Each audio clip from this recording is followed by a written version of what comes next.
ಅಪ್ಪನ ಪ್ರಕಾರ ದಾರಿ ತಪ್ಪಿದ ಮಗ, ಕೆಲಸಕ್ಕೆ ಬಾರದ ಮಗನಾಗಿದ್ದ ಮಧ್ಯಮ ವರ್ಗದ ಹುಡುಗ ಅಪ್ಪನ ಮಾತಿಗೆ ವಿರುದ್ಧ ಹೋಗಿ ಸಾಲ ಮಾಡಿ ಒಂದು ಲಾರಿ ಖರೀದಿಸಿ ಸಾರಿಗೆ ಉದ್ಯಮವನ್ನು ಶುರು ಮಾಡುತ್ತಾನೆ. ಹೀಗೆ ಸಾರಿಗೆ ಉದ್ಯಮವನ್ನು ಶುರು ಮಾಡಿದಾಗ ಮನೆಯವರಿಂದಲೂ ಟೀಕೆ, ಹೊರಗಿನವರಿಂದಲೂ ಟೀಕೆ, ಹೀಗೆ ನಿರಂತರವಾಗಿ ಆ ಹುಡುಗ ಟೀಕೆಗಳಿಗೆ ಬಲಿಯಾಗುತ್ತಾನೆ. ಆದರೆ ಯಾವುದಕ್ಕೂ ಬಗ್ಗದ ಆ ಹುಡುಗ ಟೀಕೆಗಳನ್ನೇ ಟಾನಿಕ್ ಆಗಿ ತೆಗೆದುಕೊಂಡು ಅದೇ ಉದ್ಯಮದಲ್ಲಿ ಹಗಲು ರಾತ್ರಿ ಎನ್ನದೆ ಕಷ್ಟಪಟ್ಟು ಕೆಲಸ ಮಾಡಿ ಮುಂದೆ ಸಾವಿರ ಸಾವಿರ ಕೋಟಿ ಟರ್ನ್ಓವರ್ ಇರುವ ವಿಖ್ಯಾತ ವಿಆರ್ಎಲ್ ಸಂಸ್ಥೆಯನ್ನು ಹುಟ್ಟುಹಾಕುತ್ತಾನೆ. ಮಧ್ಯಮ ವರ್ಗದ ಆ ಹುಡುಗ ಮುಂದೆ ಭಾರತದ ಯಶಸ್ವಿ ಉದ್ಯಮಿಯಾಗಿ ಬೆಳೆದು ನಿಲ್ಲುತ್ತಾನೆ. ಅವರು ಕಟ್ಟಿದ ವಿಆರ್ಎಲ್ ಸಂಸ್ಥೆ ಇಂದು ಭಾರತದ ಅತಿದೊಡ್ಡ ಬೃಹತ್ ಖಾಸಗಿ ಸಾರಿಗೆ ಸಂಸ್ಥೆಯಾಗಿ ಬೆಳೆದು ನಿಂತಿದೆ. ಹೀಗೆ ವಿಖ್ಯಾತ ವಿಆರ್ಎಲ್ ಸಂಸ್ಥೆಯನ್ನು ಹುಟ್ಟುಹಾಕಿ ಅಂತಾರಾಷ್ಟ್ರೀಯ ಮಟ್ಟದಲ್ಲಿ ಸಾರಿಗೆ ಉದ್ಯಮದಲ್ಲಿ ತಮ್ಮದೇ ಆದ ಛಾಪು ಮೂಡಿಸಿ ಯಶಸ್ವಿ ಉದ್ಯಮಿಯಾಗಿ ಬೆಳೆದು ನಿಂತವರು ನಮ್ಮವರೇ ಆದ ವಿಜಯ್ ಶಂಕೇಶ್ವರ್. ಬನ್ನಿ ಇವತ್ತಿನ ಈ ವಿಡಿಯೋದಲ್ಲಿ ವಿಜಯ್ ಶಂಕೇಶ್ವರ್ ಬೆಳೆದು ಬಂದ ಹಾದಿಯ ಬಗ್ಗೆ ತಿಳಿಯೋಣ. ವಿಜಯ್ ಶಂಕೇಶ್ವರ್ ಆಗಸ್ಟ್ 2, 1950ರಲ್ಲಿ ಗದುಗಿನ ಬೆಟಗೇರಿಯಲ್ಲಿ ಜನಿಸಿದರು. ಅವರ ತಂದೆ ಬಸವಣ್ಣಪ್ಪ ಶಂಕೇಶ್ವರ್ ತಮ್ಮದೇ ಪ್ರಿಂಟಿಂಗ್ ಪ್ರೆಸ್ನಲ್ಲಿ ಕೆಲಸ ಮಾಡುತ್ತಿದ್ದರು. ವಿಜಯ್ ಶಂಕೇಶ್ವರ್ 8 ಮಕ್ಕಳಲ್ಲಿ 3ನೇಯವರು. ವಿಜಯ್ ಶಂಕೇಶ್ವರ್ ಆದರ್ಶ ಶಿಕ್ಷಣ ಸಮಿತಿ ಕಾಲೇಜಿನಲ್ಲಿ ಬಿಕಾಂ ಅನ್ನು ಮುಗಿಸಿದರು. ವಿಜಯ್ ಶಂಕೇಶ್ವರ್ ಓದಿನಲ್ಲಿ ಅಷ್ಟೊಂದು ಪ್ರತಿಭಾನ್ವಿತ ವಿದ್ಯಾರ್ಥಿ ಅಲ್ಲ. ಆದ್ದರಿಂದ ವಿಜಯ್ ಶಂಕೇಶ್ವರ್ ಕಾಲೇಜಿಗೆ ಹೋಗುವುದಕ್ಕಿಂತ ಹೆಚ್ಚಾಗಿ ತಂದೆಯ ಜೊತೆಗೆ ಪ್ರಿಂಟಿಂಗ್ ಪ್ರೆಸ್ನಲ್ಲಿ ಕೆಲಸ ಮಾಡುತ್ತಿದ್ದರು. ವಿಜಯ್ ಶಂಕೇಶ್ವರ್ ಕಾಲೇಜಿನಲ್ಲಿ ಓದುವಾಗಲೇ ಅದೆಂತಹ ಶ್ರಮಜೀವಿ ಎಂದರೆ ಬೆಳಿಗ್ಗೆ 5 ಗಂಟೆಗೆ ಎದ್ದು ಕಸ ಗುಡಿಸಿ ಪ್ರಿಂಟಿಂಗ್ ಮಷಿನ್ಗಳನ್ನು ಒರೆಸಿ ಕೆಲಸಗಾರರು ಬರುವುದಕ್ಕಿಂತ ಮೊದಲೇ ಮಷಿನ್ ಶುರು ಮಾಡುತ್ತಿದ್ದರು. ವಿಜಯ್ ಶಂಕೇಶ್ವರ್ 16ನೇ ವಯಸ್ಸಿನಲ್ಲಿಯೇ 15ರಿಂದ 16 ಗಂಟೆ ಕೆಲಸ ಮಾಡುತ್ತಿದ್ದರು. ವಿಜಯ್ ಶಂಕೇಶ್ವರ್ ಕಷ್ಟಪಟ್ಟು ಹಗಲಿರುಳು ದುಡಿಯುತ್ತಿದ್ದರಿಂದ ಅವರ ತಂದೆಗೆ ಅವರ ಮೇಲೆ ಅಗಾಧವಾದ ಪ್ರೀತಿ. ವಿಜಯ್ ಶಂಕೇಶ್ವರದ ಅಣ್ಣ ತಮ್ಮಂದಿರು ಕೂಡ ಅದೇ ಪ್ರಿಂಟಿಂಗ್ ಪ್ರೆಸ್ನಲ್ಲಿ ಕೆಲಸ ಮಾಡುತ್ತಿದ್ದರು. ವಿಜಯ್ ಶಂಕೇಶ್ವರರಿಗೆ ಮನೆಯವರೆಲ್ಲರೂ ಒಂದೇ ಪ್ರಿಂಟಿಂಗ್ ಪ್ರೆಸ್ನಲ್ಲಿ ಕೆಲಸ ಮಾಡುವುದರಿಂದ ಮುಂದೆ ಹೋದಂತೆ ಭವಿಷ್ಯದಲ್ಲಿ ಹಣದ ಕೊರತೆ ಉಂಟಾಗಬಹುದು, ಆದಾಯದ ಮೇಲೂ ಹೊಡೆತ ಬೀಳಬಹುದು ಎಂದು ಯೋಚಿಸಿ ಬೇರೆ ಏನಾದರೂ ವ್ಯಾಪಾರ ಮಾಡಲು ನಿರ್ಧರಿಸಿದರು. ವಿಜಯ್ ಶಂಕೇಶ್ವರ್ ಮಧ್ಯಮ ವರ್ಗದ ಕುಟುಂಬದಲ್ಲಿ ಹುಟ್ಟಿದವರು. ಅವರಿಗೆ ಯಾವುದೇ ರೀತಿಯ ಆರ್ಥಿಕ ಸಹಾಯವಿರಲಿಲ್ಲ ಮತ್ತು ಮನೆಯವರ ಬೆಂಬಲವೂ ಇರಲಿಲ್ಲ. ಆದರೂ ವಿಜಯ್ ಶಂಕೇಶ್ವರ್ ಸಾಲ ಸೋಲ ಮಾಡಿ ಒಂದು ಲಾರಿ ತೆಗೆದುಕೊಂಡು ಒಂದೇ ಒಂದು ಲಾರಿಯಿಂದ ತಮ್ಮ 26ನೇ ವಯಸ್ಸಿನಲ್ಲಿ 1976ರಲ್ಲಿ ಸಾರಿಗೆ ಉದ್ಯಮವನ್ನು ಶುರು ಮಾಡಿದರು. ಆದರೆ ಅವರ ತಂದೆಗೆ ವಿಜಯ್ ಶಂಕೇಶ್ವರ್ ಒಂದು ಲಾರಿ ಇಟ್ಟುಕೊಂಡು ಸಾರಿಗೆ ಉದ್ಯಮದಲ್ಲಿ ಕೆಲಸ ಮಾಡುವುದು ಸ್ವಲ್ಪವೂ ಇಷ್ಟವಿರಲಿಲ್ಲ. ಅವರ ತಂದೆ ಲಾರಿಗಿರಿ ಏನು ಬೇಡ, ಇದರಿಂದ ಏನೂ ಆಗುವುದಿಲ್ಲ, ನೀನು ಪ್ರಿಂಟಿಂಗ್ ಪ್ರೆಸ್ನಲ್ಲಿಯೇ ಕೆಲಸ ಮಾಡು ಎಂದು ಹೇಳಿದರು. ಆದರೆ ವಿಜಯ್ ಶಂಕೇಶ್ವರ್ ತಂದೆಯ ಮಾತನ್ನು ಕೇಳದೇ ಇದ್ದಾಗ ಅವರ ತಂದೆ ಅವರ ಸ್ನೇಹಿತರ ಮುಂದೆ ಹೇಳಿ ಕಣ್ಣೀರು ಹಾಕಿದ್ದೂ ಉಂಟು. ವಿಜಯ್ ಶಂಕೇಶ್ವರ್ ಲಾರಿ ಮಾಡಿದಾಗ ಮನೆಯವರ ತೀವ್ರ ವಿರೋಧವನ್ನು ಎದುರಿಸಬೇಕಾಯಿತು. ವಿಜಯ್ ಶಂಕೇಶ್ವರ್ ಹೊಸದಾಗಿ ಲಾರಿ ಮಾಡಿದಾಗ ಸಾಕಷ್ಟು ಬಾರಿ ಲಾರಿಗಳು ಪ್ರಯಾಣದ ಮಧ್ಯದಲ್ಲಿಯೇ ಪಂಕ್ಚರ್ ಆಗುತ್ತಿದ್ದವು. ಆಗ ಲಾರಿಯ ಪಂಕ್ಚರ್ ತೆಗೆಯಲು ಬೇರೆ ವಾಹನವನ್ನು ತೆಗೆದುಕೊಂಡು ಬರಬೇಕಾಗುತ್ತಿತ್ತು. ಅದೆಷ್ಟೋ ಸಾರಿ ಲಾರಿಯಲ್ಲಿನ ಸಾಮಾನುಗಳು ಕಳ್ಳತನ ಆಗುತ್ತಿದ್ದವು. ಕೆಲವೊಂದು ಸಾರಿ ಡ್ರೈವರ್ಗಳು ಓಡಿ ಹೋಗುತ್ತಿದ್ದರು. ಆಗ ವಿಜಯ್ ಶಂಕೇಶ್ವರ್ ತಾವೇ ಸ್ವತಃ ಲಾರಿ ಓಡಿಸಿಕೊಂಡು ಹೋಗುತ್ತಿದ್ದರು. ಹೀಗೆ ವಿಜಯ್ ಶಂಕೇಶ್ವರ್ ಅನುಭವಿಸಿದ ಕಷ್ಟಗಳು ಅಷ್ಟಿಷ್ಟಲ್ಲ. ವಿಜಯ್ ಶಂಕೇಶ್ವರ್ ಕನಸು ಕಂಡರೆ ಅದನ್ನು ಬದಲಾಯಿಸದೆ ಸಾಧನೆಯಾಗುವವರೆಗೂ ಬಿಡಬಾರದು ಎಂದು ಹೇಳಿದ್ದಾರೆ. ವಿಜಯ್ ಶಂಕೇಶ್ವರ್ ಲಲಿತಾರನ್ನು ಮದುವೆಯಾದರು. ವಿಜಯ್ ಶಂಕೇಶ್ವರ್ ತಮ್ಮ ಸಾರಿಗೆ ಉದ್ಯಮಕ್ಕಾಗಿ ತಮ್ಮ ಹೆಂಡತಿ ಮಕ್ಕಳೊಂದಿಗೆ ಹುಬ್ಬಳ್ಳಿಗೆ ಬಂದು 600 ರೂಪಾಯಿ ಬಾಡಿಗೆ ಮನೆ ಹಿಡಿದು ಗದಗಿನಿಂದ ಹುಬ್ಬಳ್ಳಿಯಿಂದ ಗದಗಿಗೆ ಟ್ರಾನ್ಸ್ಪೋರ್ಟೇಷನ್ ಅನ್ನು ಶುರು ಮಾಡಿದರು. ವಿಜಯ್ ಶಂಕೇಶ್ವರ್ ತಮ್ಮ ಲಾರಿಯಲ್ಲಿ ತರಕಾರಿ, ದಿನಸಿ ಸಾಮಾನುಗಳನ್ನು ಸಾಗಾಣಿಕೆ ಮಾಡುತ್ತಿದ್ದರು. ವಿಜಯ್ ಶಂಕೇಶ್ವರ್ ಹುಬ್ಬಳ್ಳಿಯಲ್ಲಿ ಮನೆ ಬಾಡಿಗೆ ಹಿಡಿದು ಸಾರಿಗೆ ಉದ್ಯಮ ಶುರು ಮಾಡಿದಾಗ ವಿಜಯ್ ಶಂಕೇಶ್ವರದ ತಂದೆ ಹುಬ್ಬಳ್ಳಿಗೆ ಬಂದು ಮನೆಯ ಮಾಲೀಕರಿಗೆ ಭೇಟಿಯಾಗಿ, ನನ್ನ ಮಗ ಒಬ್ಬ ಯೂಸ್ಲೆಸ್ ಫೆಲೋ, ಕೆಲಸಕ್ಕೆ ಬಾರದವನು, ನನ್ನ ಮಾತನ್ನು ಕೇಳುತ್ತಿಲ್ಲ, ಅವನಿಗೆ 600 ರೂಪಾಯಿ ಬಾಡಿಗೆ ಕೊಡುವ ಯೋಗ್ಯತೆ ಇಲ್ಲ, ಅವನೇನಾದರೂ ಬಾಡಿಗೆ ಕೊಡದಿದ್ದರೆ ದಯಮಾಡಿ ಅವನನ್ನು ಹೊರಗೆ ಹಾಕಬೇಡಿ, ಅವನಿಗೆ ಹೆಂಡತಿ ಮತ್ತು ಚಿಕ್ಕ ಮಕ್ಕಳಿದ್ದಾರೆ ಎಂದು ಹೇಳಿದರು. ಮತ್ತೆ ಹೋಗುವಾಗ 2 ಪೋಸ್ಟ್ ಕಾರ್ಡ್ ಅಡ್ರೆಸ್ ಅನ್ನು ಕೊಟ್ಟು ಅವನು ಬಾಡಿಗೆ ಕಟ್ಟದಿದ್ದಲ್ಲಿ ನನಗೆ ಪತ್ರ ಬರೆಯಿರಿ ಎಂದು ಹೇಳಿ ಹೋದರು. ಈ ಸನ್ನಿವೇಶವನ್ನು ವಿಜಯ್ ಶಂಕೇಶ್ವರ್ ಇಂದಿಗೂ ನೆನಪು ಮಾಡಿಕೊಂಡು ಭಾವುಕರಾಗುತ್ತಾರೆ.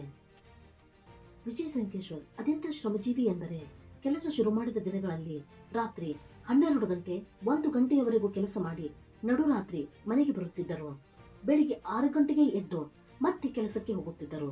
ವಿಜಯ್ ಸಂಕೇಶ್ವರ್ ಈ ರೀತಿ ತಡರಾತ್ರಿ ಮನೆಗೆ ಬರುವುದು ಹೋಗುವುದನ್ನು ನೋಡಿ ಅಕ್ಕಪಕ್ಕದ ಮನೆಯವರು ಅವರ ಹೆಂಡತಿಗೆ ನಿನ್ನ ಗಂಡ ಏನಾದರೂ ಸ್ಮಗ್ಲಿಂಗ್ ಮಾಡುತ್ತಾನೇನೋ ಎಂದು ಹೀಯಾಳಿಸುತ್ತಿದ್ದರು.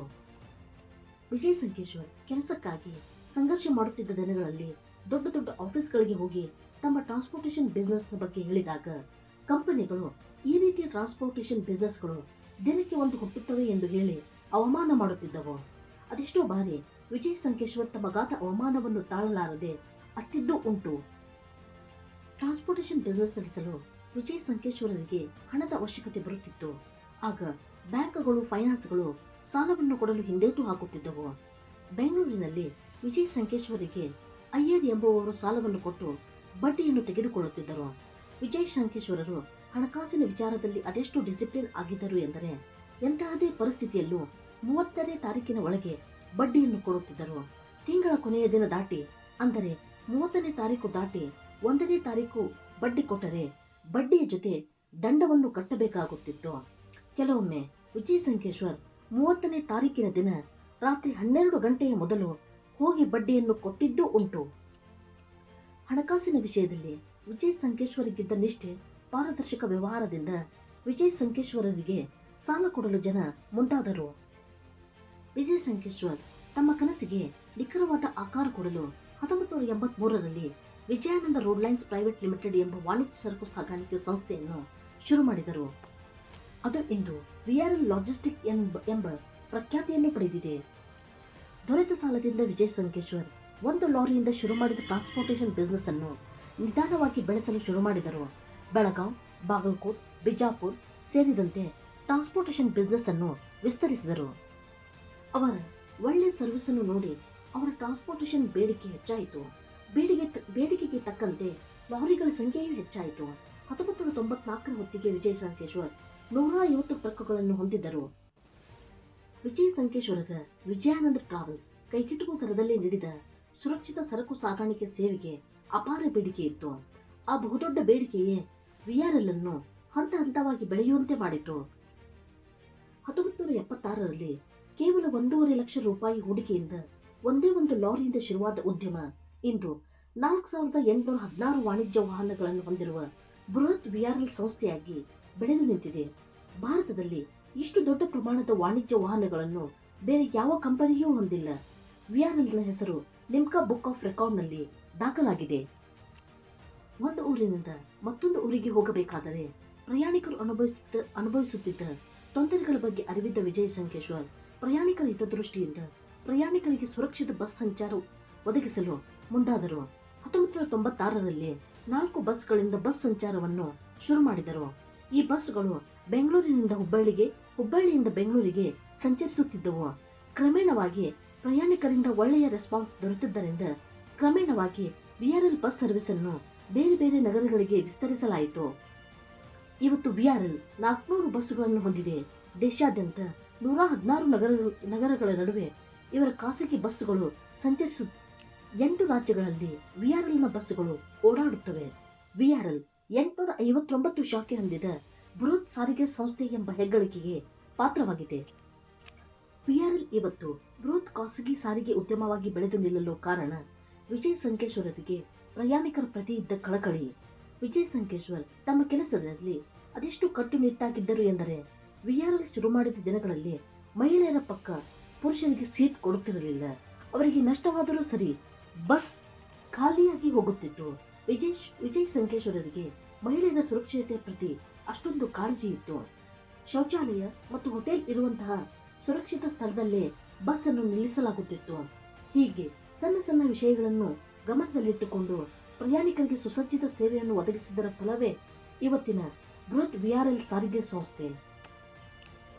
ಇವತ್ತು ವಿಆರ್ಎಲ್ ಸಂಸ್ಥೆಯಲ್ಲಿ 20,000 ಜನ ಕೆಲಸ ಮಾಡುತ್ತಿದ್ದಾರೆ. ಮತ್ತೊಂದು ಗಮನಿಸಬೇಕಾದ ಸಂಗತಿ ಎಂದರೆ ವಿಆರ್ಎಲ್ ಸಂಸ್ಥೆಯಲ್ಲಿ 60 ವಯಸ್ಸು ಮೀರಿದ 1000 ಜನ ಕೆಲಸ ಮಾಡುತ್ತಿದ್ದಾರೆ. ಇದರಿಂದ ವಿಜಯ್ ಸಂಕೇಶ್ವರ್ ಕೆಲಸಗಾರರ ಕೆಲಸವನ್ನು ನೋಡುತ್ತಾರೆ ಹೊರತು ಅವರ ವಯಸ್ಸನ್ನಲ್ಲ ಎಂಬುದು ನಮಗೆ ಸ್ಪಷ್ಟವಾಗಿ ಅರಿವಿಗೆ ಬರುತ್ತದೆ. ವಿಆರ್ಎಲ್ ಸಂಸ್ಥೆಯಲ್ಲಿ 30-35 ವರ್ಷದಿಂದ ಕೆಲಸ ಮಾಡುವ ಕೆಲಸಗಾರರು ಇದ್ದಾರೆ ಎಂದರೆ ವಿಜಯ್ ಸಂಕೇಶ್ವರ್ ಕೆಲಸಗಾರರಿಗೆ ಅದೆಂತಹ ವರ್ಕಿಂಗ್ ಎನ್ವಿರಾನ್ಮೆಂಟ್ ಅನ್ನು ನೀಡಿದ್ದಾರೆ ಎಂಬುದನ್ನು ಅರ್ಥ ಮಾಡಿಕೊಳ್ಳಬೇಕು. ಕೆಲವೊಮ್ಮೆ ಟ್ರಾನ್ಸ್ಪೋರ್ಟೇಷನ್ ಬಿಸ್ನೆಸ್ನಲ್ಲಿ ಸರಕು ಸಾಮಾನುಗಳನ್ನು ಸಾಗಿಸುವಾಗ ಸರಕುಗಳು ಡ್ಯಾಮೇಜ್ ಆಗುತ್ತವೆ. ಇದರಿಂದ ಕಸ್ಟಮರ್ಗೆ ಬಹಳ ನಷ್ಟವಾಗುತ್ತದೆ. ಅಂತ ಸಂದರ್ಭದಲ್ಲಿ ವಿಜಯ್ ಸಂಕೇಶ್ವರ್ ಏನಾಗಿದೆ, ಎಷ್ಟು ನಷ್ಟವಾಗಿದೆ ಎಂದು ತಕ್ಷಣ ಪರಿಶೀಲಿಸಿ ಅದಕ್ಕೆ ತಕ್ಕ ಪರಿಹಾರವನ್ನು ನೀಡುತ್ತಾರೆ. ವಿಜಯ್ ಸಂಕೇಶ್ವರ್ ಸ್ಥಳದಲ್ಲಿ ಸಮಸ್ಯೆಯನ್ನು ಬಗೆಹರಿಸಿ ನ್ಯಾಯಯುತ ಕ್ರಮಗಳನ್ನು ಕೈಗೆತ್ತಿಕೊಳ್ಳುತ್ತಾರೆ. ಈ ಅವರ ಗುಣವೇ ವಿಆರ್ಎಲ್ ಅನ್ನು ಇಷ್ಟು ಎತ್ತರಕ್ಕೆ ಬೆಳೆಯುವಂತೆ ಮಾಡಿದೆ. 1992ರಲ್ಲಿ ವಿಆರ್ಎಲ್ ತನ್ನ ಕೊರಿಯರ್ ಸೇವೆಯನ್ನು ಶುರು ಮಾಡಿತು. 2000 ಇಸವಿಯಲ್ಲಿ ವಿಜಯ್ ಸಂಕೇಶ್ವರ್ ವಿಜಯ ಕರ್ನಾಟಕ ಪತ್ರಿಕೆಯನ್ನು ಶುರು ಮಾಡಿದರು. ವಿಜಯ್ ಸಂಕೇಶ್ವರ್ 2012ರಲ್ಲಿ ವಿಜಯವಾಣಿ ಪತ್ರಿಕೆಯನ್ನು ಶುರು ಮಾಡಿದರು. ಪ್ರತಿದಿನ 8 ಲಕ್ಷ ವಿಜಯವಾಣಿ ದಿನಪತ್ರಿಕೆಗಳು ಮಾರಾಟವಾಗುತ್ತವೆ. ವಿಜಯ್ ಸಂಕೇಶ್ವರ್ 2017ರಲ್ಲಿ ದಿಗ್ವಿಜಯ ಎಂಬ ಕನ್ನಡ ಟಿವಿ ಚಾನೆಲ್ ಅನ್ನು ಶುರು ಮಾಡಿದರು. 2020ರಲ್ಲಿ ವಿಜಯ್ ಸಂಕೇಶ್ವರರಿಗೆ ದೇಶದ ಅತ್ಯುತ್ತಮ ನಾಗರಿಕ ಪ್ರಶಸ್ತಿಯಾದ ಪದ್ಮಶ್ರೀಯನ್ನು ನೀಡಿ ಗೌರವಿಸಲಾಗಿದೆ. ವಿಜಯ್ ಸಂಕೇಶ್ವರ್ ನಾವು ಯಾವುದೇ ಉದ್ಯಮವನ್ನು ಶುರು ಮಾಡಲಿ ನಮಗೆ ಡಿಗ್ನಿಟಿ ಆಫ್ ಲೇಬರ್ ಇರಬಾರದು ಎಂದು ಹೇಳಿದ್ದಾರೆ. ಇದರ ಅರ್ಥ ಇದು ಸಣ್ಣ ಕೆಲಸ, ಈ ಕೆಲಸ ನನ್ನದಲ್ಲ, ಇದನ್ನು ನಾನು ಮಾಡಬಾರದು ಎಂಬ ಮೈಂಡ್ಸೆಟ್ ಇರಬಾರದು ಎಂದು ಹೇಳಿದ್ದಾರೆ. ಇವತ್ತು ವಿಜಯ್ ಸಂಕೇಶ್ವರ್ ಕಟ್ಟಿ ಬೆಳೆಸಿದ ವಿಆರ್ಎಲ್ ಲಾಜಿಸ್ಟಿಕ್ಸ್ನ ಮಾರುಕಟ್ಟೆ ಮೌಲ್ಯ 6200 ಕೋಟಿ ದಾಟಿದೆ. ಇದೆಲ್ಲವೂ ವಿಜಯ್ ಸಂಕೇಶ್ವರರ ಪರಿಶ್ರಮ ಮತ್ತು ದೃಢ ನಿರ್ಧಾರದಿಂದ ಸಾಧ್ಯವಾಗಿದೆ. ವಿಜಯ್ ಸಂಕೇಶ್ವರವರಿಂದ ಯುವ ಉದ್ಯಮಿಗಳು ಸಾಕಷ್ಟು ಕಲಿಯಬೇಕಿದೆ. ಹಣಕಾಸು ಸಮಸ್ಯೆ ಬಂದರೆ ಅಥವಾ ಬಿಸಿನೆಸ್ ಕ್ಲಿಕ್ ಆಗದಿದ್ದರೆ ಎಲ್ಲವನ್ನು ಬಂದ್ ಮಾಡಿ ಕೈ ತೊಳೆದುಕೊಂಡು ಬಿಡುತ್ತಾರೆ. ಇನ್ನೂ ಹೆಚ್ಚಾಗಿ ಲಾಸ್ ಆಯಿತು ಎಂದರೆ ಎಲ್ಲವೂ ಮುಗಿದೇ ಹೋಯಿತು ಅಂದುಕೊಳ್ಳುತ್ತಾರೆ. ಆದರೆ ವಿಜಯ್ ಸಂಕೇಶ್ವರ್ ಅವರ ರೀತಿ ಕೆಲವೊಂದಿದ್ದರೆ ಅವರಂತೆಯೇ ನೀವು ಕೂಡ ಸಾಧನೆ ಮಾಡಬಹುದು. Vijay Sankeshwar driving is my passion and I love it ಎಂದು ಹೇಳಿದ್ದಾರೆ. ವಿಜಯ್ ಸಂಕೇಶ್ವರ್ ಬೆಳೆದು ಬಂದ ಹಾದಿಯ ಕುರಿತಾದ ಇವತ್ತಿನ ಈ ವಿಡಿಯೋ ನಿಮಗಿಷ್ಟವಾಗಿದ್ದಲ್ಲಿ ಲೈಕ್, ಕಮೆಂಟ್, ಸಬ್ಸ್ಕ್ರೈಬ್ ಮೂಲಕ ನಿಮ್ಮ ಮೆಚ್ಚುಗೆಯನ್ನು ವ್ಯಕ್ತಪಡಿಸಿ. Thank you.